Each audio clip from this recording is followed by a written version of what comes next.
if the sky falls away. Sa episode na ito, pupunta tayo ng Real Quezon kung saan magka-camping tayo sa tabi ng isang napakagandang ilog. I'll be your steady answer. I'll be your shelter here. Kasama ang mga kagaya ko na mahilig mag-camping gamit ang content o mga kontentero. Tara at samahan nyo kami sa isang exciting at kalmadong camping adventure. We don't need a map now. We don't need a map now. You turn the miles to spark. Kaya hindi ko na kayo bibitinin pa. Ako nga pala si Clyde at kung camping at adventure ang hanap mo, tara, sama ka sa aking kwento. First light breaks. Hold me in the moment. Hold me in the moment till the dark lets go of day.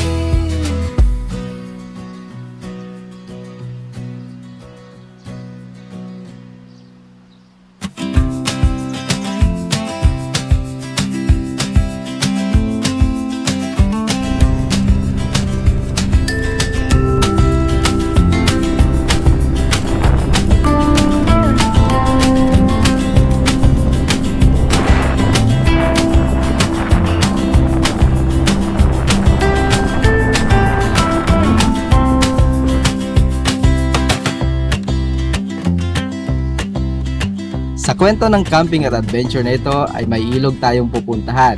Ilog na pamilyar na sa atin. Pero kahit ilang beses na tayong napadpad dito ay may mga magagandang spot pa pala ito na hindi pa nating nararating.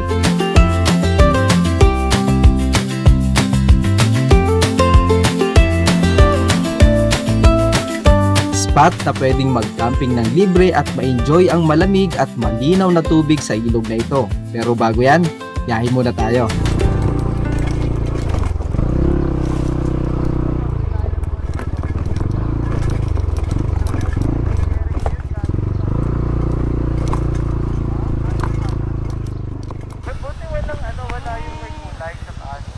Dito na yung ilog pre.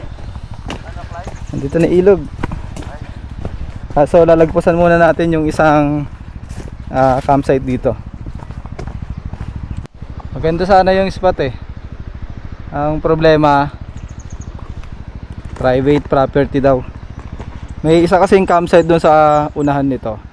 At ito raw property na to hanggang doon sa dulo daw ng ilog ay kanila. Kaya automatic kailangan daw magbayad. Sayang, paganda pa naman ng ilog. Although medyo saktuhan lang yung lalim ng tubig, pero maganda, malinaw at malamig yung tubig sa ilog eh. Tsaka yung spot, maraming pwedeng paglatagan ng cat tent. Ayun nga lang, pinag-iisipan namin kung magbabayad kami sa entrance fee o hahanap muna kami ng iba pang spot. Akala namin ay mabibigo na kami sa aming lakad na ito. Buti na lang na pagkasunduan namin na mag-explore pa sa kabilang side ng ilog. Ito yung kagandahan kapag hindi maselan ang kasama mo sa biyahe. Basta safe, pwedeng subukan. Na-wrong turn ka pa. Okay, ayan.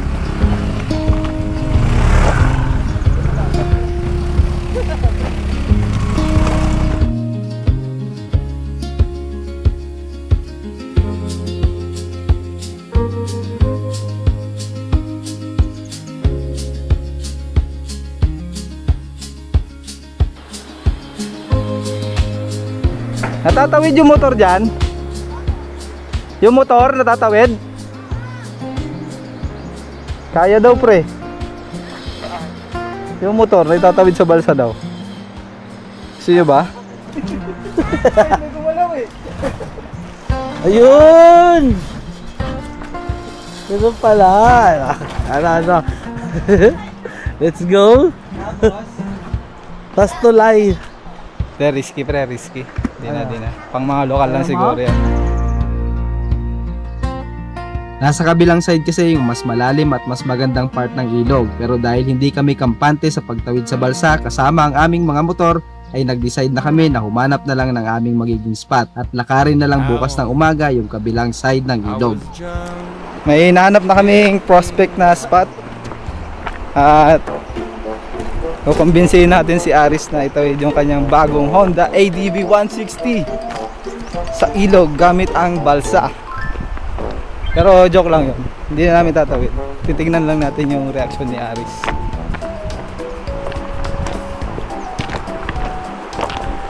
Pre, meron na kaming naisip na idea. May maganda daw na spot doon. Malalim yung ilog. Pero itatawid daw yung mga motor natin doon sa balsa.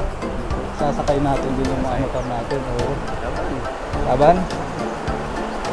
Okay, okay daw. Siyempre mauuna yung ADB 160. Kasi para ma-testing natin yung yung weight niya, no? Una muna yung ADB 160.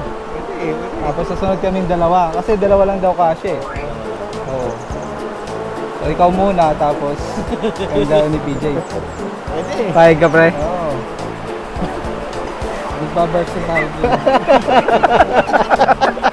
Ayun na, sabi ng mga bata. Yung tatay ko dito din nadala niya yung motor, sabi. Hindi, dito na tayo. Pang-lokal lang talaga yan. Oo. Masanay Hanap tayo ng pwesto dito. Bago kami mag-setup ng aming magiging campsite at maglatag ng aming mga content ay nag-prepare muna kami ng aming magiging pananghalian.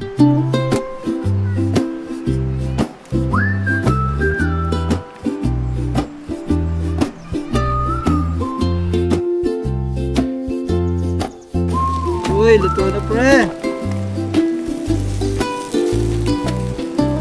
Pwede na to.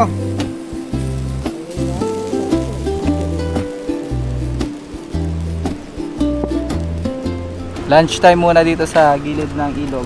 Ito yung aming tanghalian. Sinugba. Meron kaming ensaladang itlog na maalat. Tapos basmati rice. Tapos meron tayong pakagandang view ng ilog. Hindi na namin pinilit itawid yung mga motor namin doon kasi may mataas yung tubig na parte. Hindi kakayanin ng mga scooter. Siguro mga kalahati ng motor yung lalim ng tubig. Buti na lang at may napagtanungan kami at nakita namin na may mga tumatawid na hanggang tuhod yung tubig kaya hindi na namin pinilit. Yung balsa naman kaya. Ang problema, sobrang babaw ng tubig sa ilog. Hindi siya makasampa dun sa pinaka tungtungan niya para makatulay ka dun sa mismong balsa. Kaya ang plan D, nasa letter D na tayo.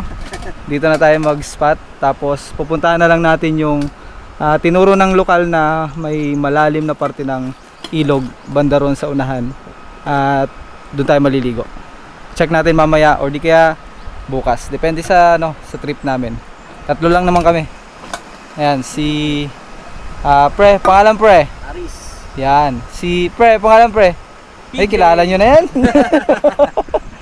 Sila yung mga kasama natin ngayon sa ating invitational ride and camp para sa mga mahilig mag-content. Actually, di sila mahilig mag-content. First time content user. Nabudol lang natin sila sa magbili ng content. Pero mamaya, tignan natin or bukas tignan natin yung kanilang experience sa pagtulog sa isang content. Kung ano yung masasabi nila. Pero sa ngayon, kain muna tayo. Kain. Let's go! Kain tayo, pre! G. Yun o, touch and cook. Touch and cook sa palengke. Ayan, sorry, hindi pala siya basmati rice. Shirataki rice pala siya. Yung basmati rice pala, yun yung inaangkat pa nila sa Masbate.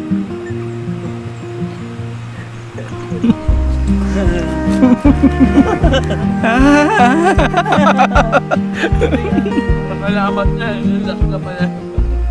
Bakit ka na yung start content creator. Oy!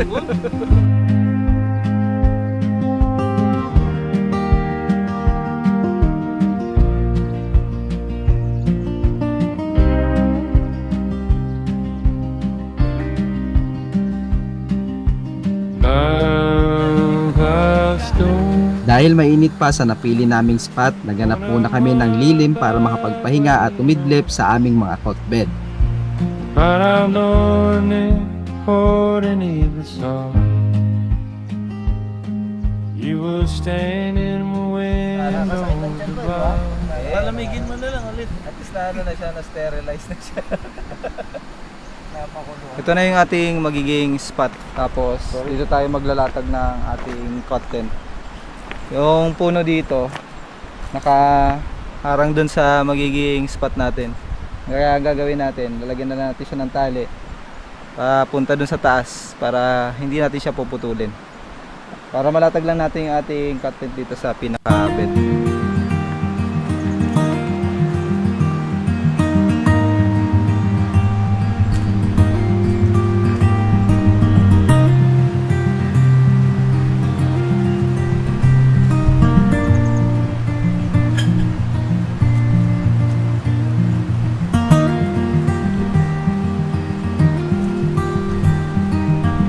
Naiangat na natin yung sanga na dapat haharang dun sa ating content.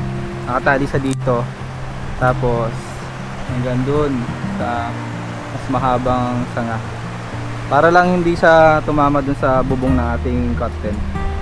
Tapos bukas kapag alis na tayo, bababa rin natin siya. Tatanggalin natin yung tali. Ito yung pinaka higaan natin.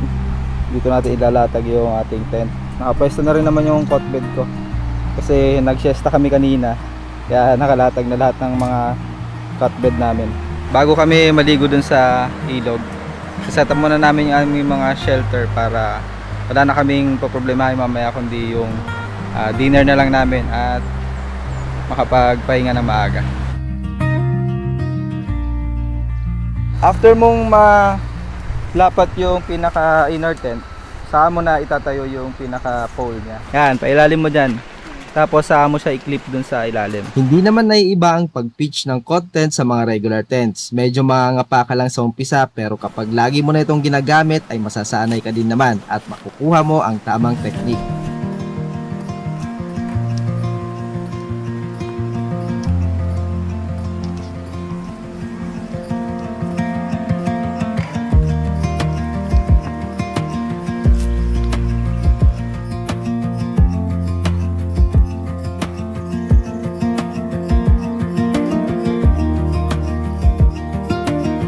Nakaset up na lahat ng aming mga content. Yung dalawang Desert Fox kay Aris at kay PJ. Ito naman yung gamit ko, yung Montana na content. Ito yung mga shelter namin sa camping natin ngayon. Tapos nasa riverside tayo, ayun yung ilog. At ngayon, maliligo tayo dahil kanina sobrang init, sobrang tapat ng araw kaya talagang pinababa muna namin bago namin i-set up yung aming mga shelter. Tapos nandito yung aming mga motor. Binaba na rin namin. Kanina nandun siya dun sa mga talagang parkingan ng mga lokal dito kapag naliligo sila dito sa ilog ng Lubayat. Para mas kita namin at tanaw namin yung mga motor namin, binaba namin sila dito.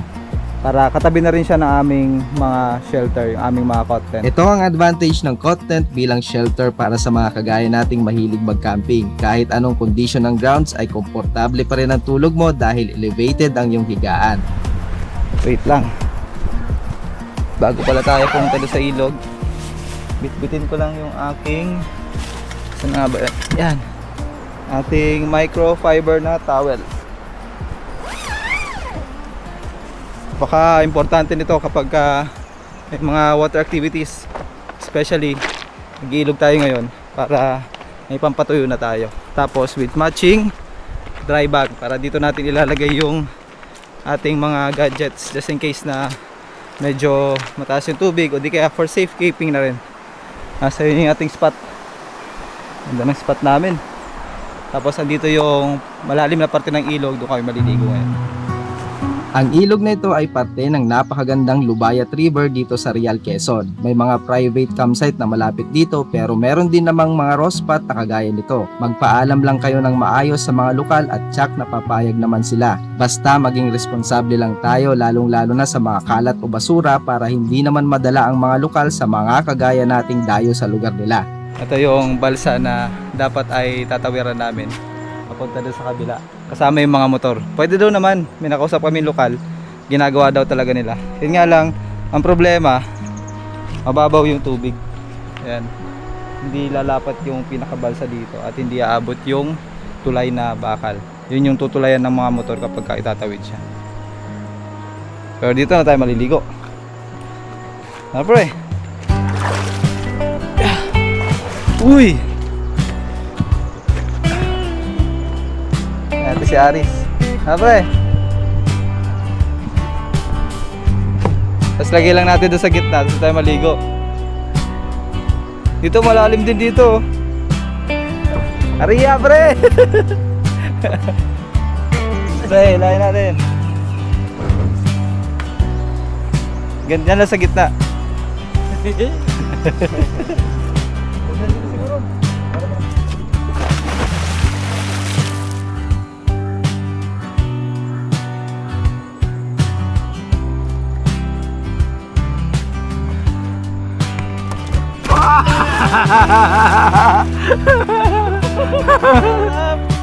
Hello na pre! Ano ka ba lumakoy? Ano sakto lang? Saktong lunod lang? Wala naman saktong langoy pre. Ah, hindi. Ito, mababalo dito. Tali naman eh.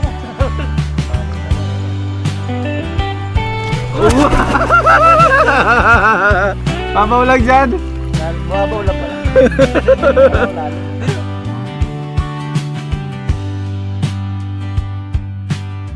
Tingnan nyo naman yung spot namin, solo namin. Samantalang yung mga dinaanan namin kanina mga beach resort, nagsisiksikan sila dito. Doon sa ano, Balagbag Falls. Oo, Puno-puno. malamang dun sa loob. Sobrang daming tao. Dito oh, napakaganda, wala pang tao. Ito ang kagandahan sa rock camping adventure. Oo, mahirap at hindi madali ang magiging experience pero kung tsatsagain mo lang, sure ako na makikita mo ang kapayapaan ng isipan na hinahanap mo.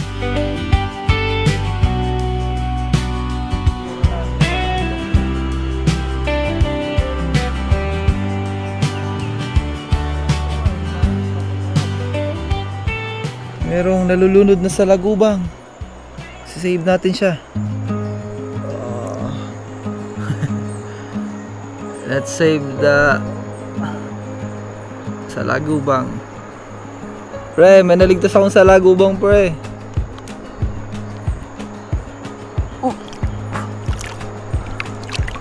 Pre oh.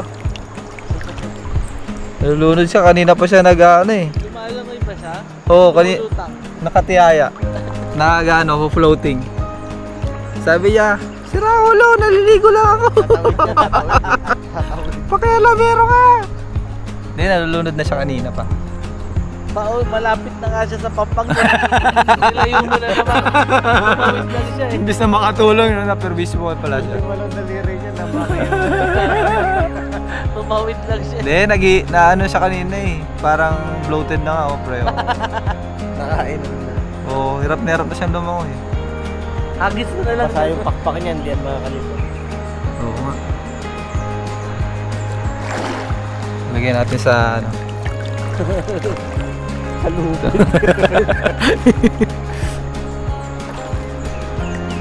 Tumawid ka na, friend. Mamaya, pre, ano to? Diwata, pre. Tapos bibigyan tayo na ano? 3 kahilingan, tig-isa tayo. Bigyan mo kami wish ha. Gusto ko pre ano, manalo ako sa loto ng 10 times. Pagkatapos naming maligo at magbabad sa ilog, bumalik na kami sa aming spot para makapag-prepare ng aming hapunan.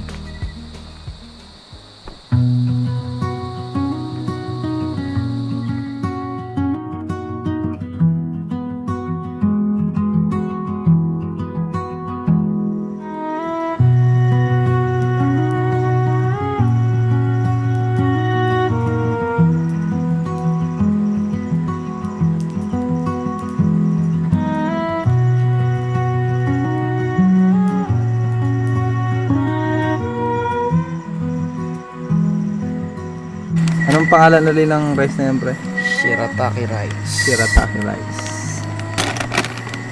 Kung gaano kadami yung tubig niya, ganoon din kadami yung bigas. Yung bigas. So kailangan kumulo na yung tubig Yes. bago mo ilagay yung rice. Tatlot kalahati yung nilagay ko eh. Pwede na yun. Kasi tatlot kalahati. After nyan, tatakloban mo lang siya. Haluin mo lang kung Ilang minutes bago siya pwede nang kainin? 10 minutes. Pwede na siya. Hayaan lang. Shirataki rice. Dry rice. No need to cook. Zero fat, zero sodium, gluten free. Ayan, tapos tatakpan lang daw siya ng ganyan, sabi ni Aris. Tapos 10 minutes, pwede na siyang kainin.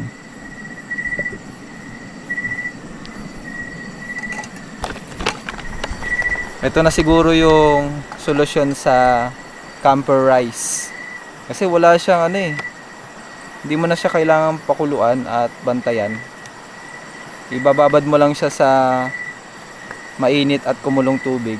Tapos hintay mo lang mag 10 minutes. Pero dapat yung ratio ng tubig 1:1 dun sa rice. Kung 2 cups din ng rice yung ilalagay mo. Stig. Tapos pre, FDA approved. Ayos to Mabili nga ako nito. Ito na lang baunin natin sa camping pre.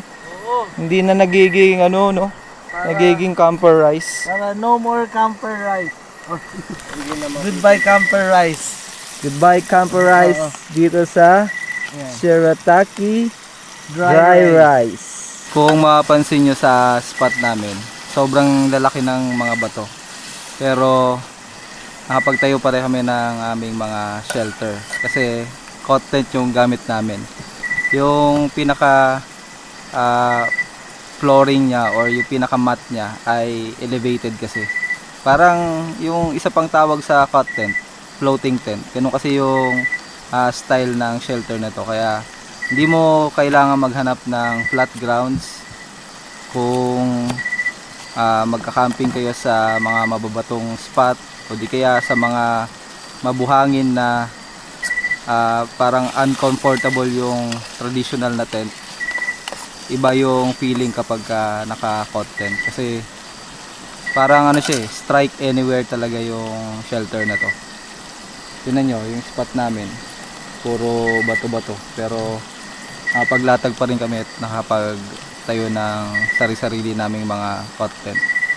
Yun yung advantage niya.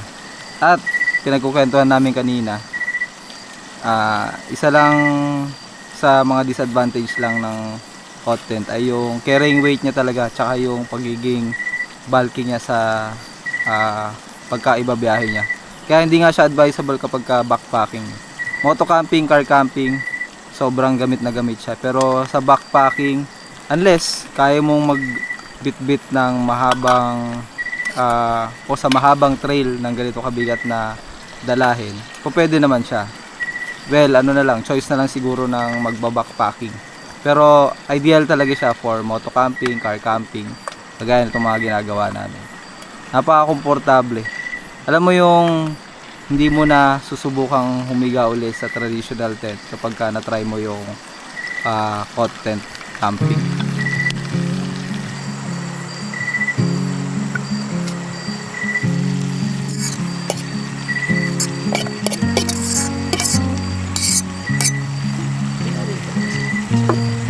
Grabe ka na talaga, pre. Uy, para masarap ang tulog mamaya, masarap ang foods.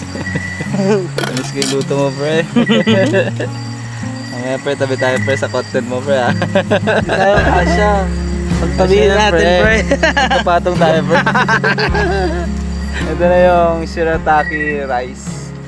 Ito yung niluto ni Aris kanina na talagang pinapakuluan lang yung tubig tapos nilalagay siya doon. Parang cup noodles style. Pero pag naluto, rice na rice talaga siya eh.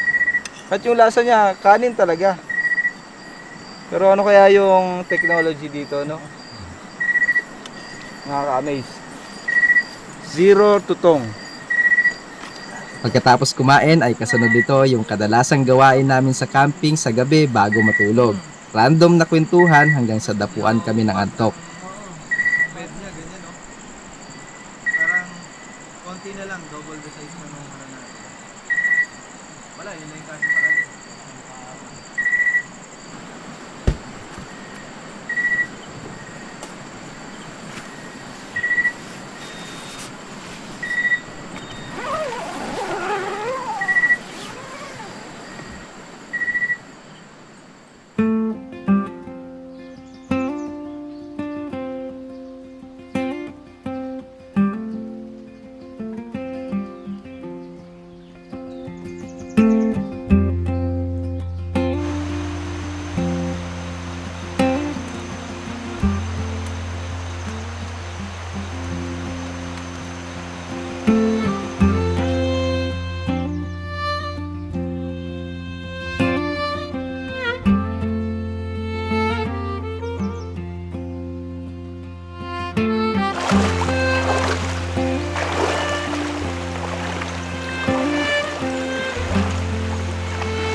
Balik na tayo dun sa ating spot para makapagkape tayo. I was wrong to see you. Then my eyes again. Now I finally hear you. Falling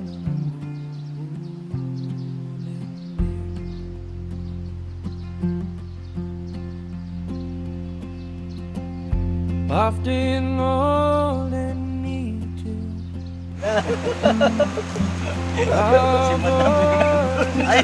Babawi ako kayo. I was still Meron na akong paboritong power bank. Itong power bank na to.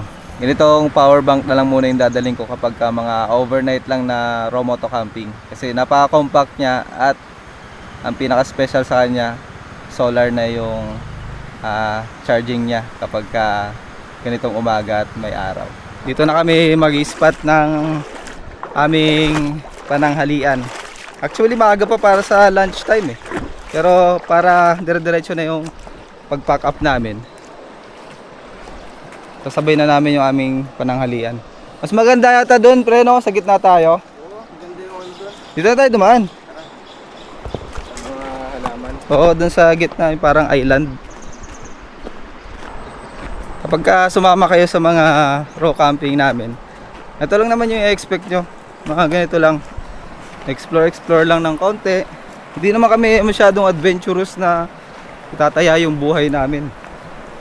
Pero expect nyo na hindi siya pwede sa mga masiselan. Yung tipong may arte sa katawan. Dapat kahit pa paano, medyo cowboy pa rin yung style ng pagka-camping.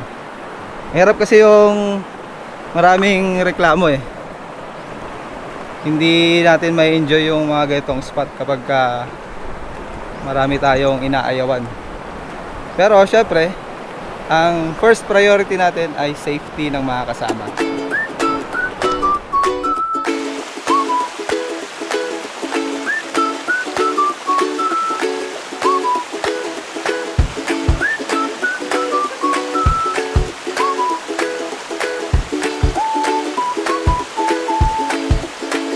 May nahanap kaming perfect spot para kumain. Nandito kami sa ilalim ng mga maliliit na puno. Sakto, tapat na yung araw. Medyo mainit na dun sa gilid ng ilog eh. Tapos, habang nakalublob yung mga paa namin sa tubig ilog, kami ay kakain ng aming tanghalian. Ito yung ulam namin. Yung kagabi lang naman to, mga ininit lang. Tapos yung miracle rice. Yan. Ito yung spot namin ngayon. Kaya muna tayo. Ay, yung melon pala pre. Iwain ko na. Pang slice ng mga kung ano-ano. Gamitin natin yung black. Ay, hindi. Ito na lang isa. Kaya iba yung kulay. Uy! Grabe pre! Sarap nito, may yellow. Grabe yung nabili naming melon oh. Hinog na talaga siya. Bango!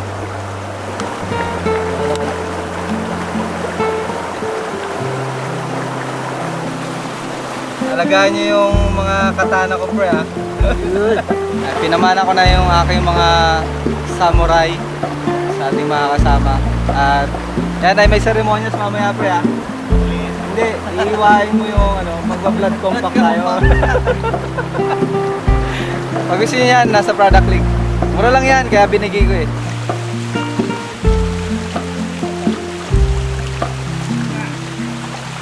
Para sa dessert, napakatamis na melon.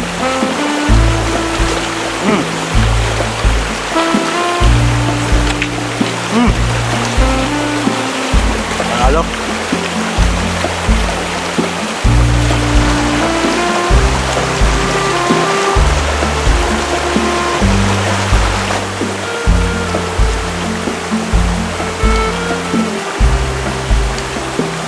Masarap din yung kanin. Patikman niyo rin ba? Patikman.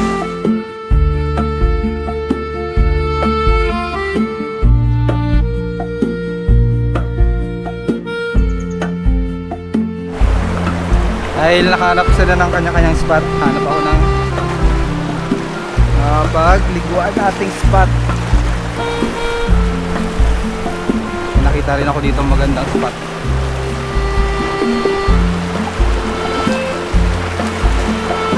Dito tayo sa medyo mas malalim.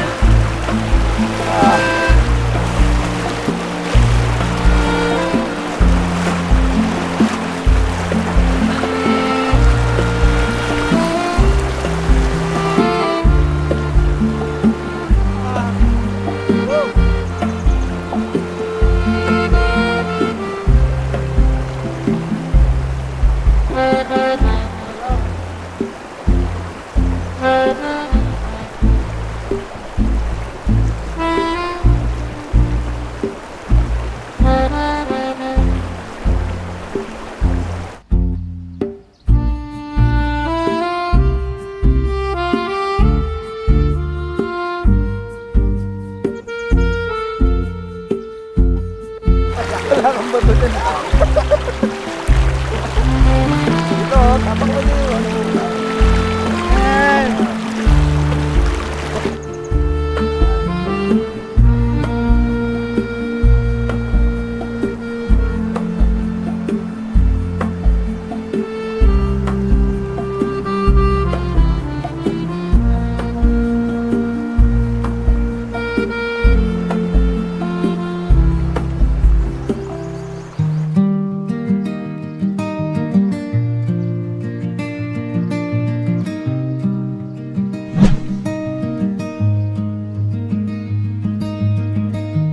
In some ways it's always strange. Nothing is quite the same. Marami pa tayong camping at adventure na gagawin. Madami pa tayong mga lugar na mapupuntahan at marami pa tayong mga kasama sa ating bawat paglalakbay. At syempre, hindi kayo mawawala doon. Kayo na laging nakasubaybay at nanonood sa aking mga paglalakbay. Kaya kung trip mo din yung ganitong klaseng camping at adventure, tara, sama ka sa aking kwento. I'll dream away. I'll be okay. I'll dream away.